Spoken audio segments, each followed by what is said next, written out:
तो शुरू करते हैं आज की कहानी। एक गांव में एक सन्यासी रहते थे। वो सन्यासी ऐसे वैसे नहीं बल्कि बहुत महान सन्यासी थे।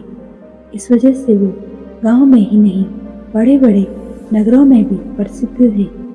एक दिन वो एक नगर की ओर गए। जब वो उस नगर में ठहरे तो नगर के लोग उनसे मिलने के लिए आने लगे। धीरे धीरे भीड़ बढ़ती गई।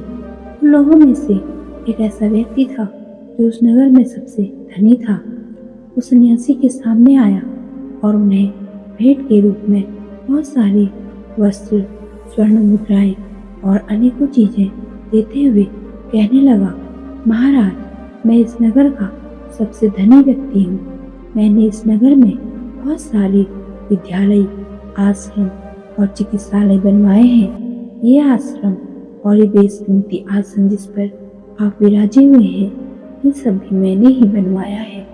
सन्यासी उस धनी व्यक्ति की बात शांत होकर सुनते रहे।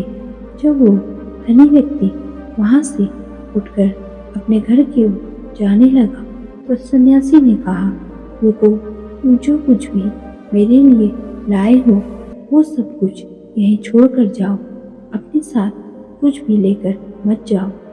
धनी व्यक्ति बोला, महाराज, मैं जो कुछ भी आपके लिए लाया था यहीं पर छोड़ के गया हूँ। इतना कहते हुए वो आगे बढ़ने लगा। तब सन्यासी ने कहा, तुम ये जो सांसारिक वस्तुएं लाए हो ये सब मेरे किसी भी काम की नहीं है। इन्हें अपने साथ ले जाओ। मेरा उद्देश्य तो तब पूर्ण होगा जब तुम अपने इस अहंकार को भी यहीं पर छोड़कर जाओगे। सन्यासी की बात सुनकर धनी व्यक्ति को अपनी गलती का अनुभव हुआ और उसी वक्त उसने अपने अहंकार को खुद से दूर करने का वचन लिया। दोस्तों, इस कहानी से हमने सीखा कि धन दौलत का अहंकार और दिखावा अच्छे उद्देश्य से किए गए कामों को भी मैला कर देता है। इसलिए आपको जो कुछ भी मिला है उस पर कभी भी अहंकार मत करो।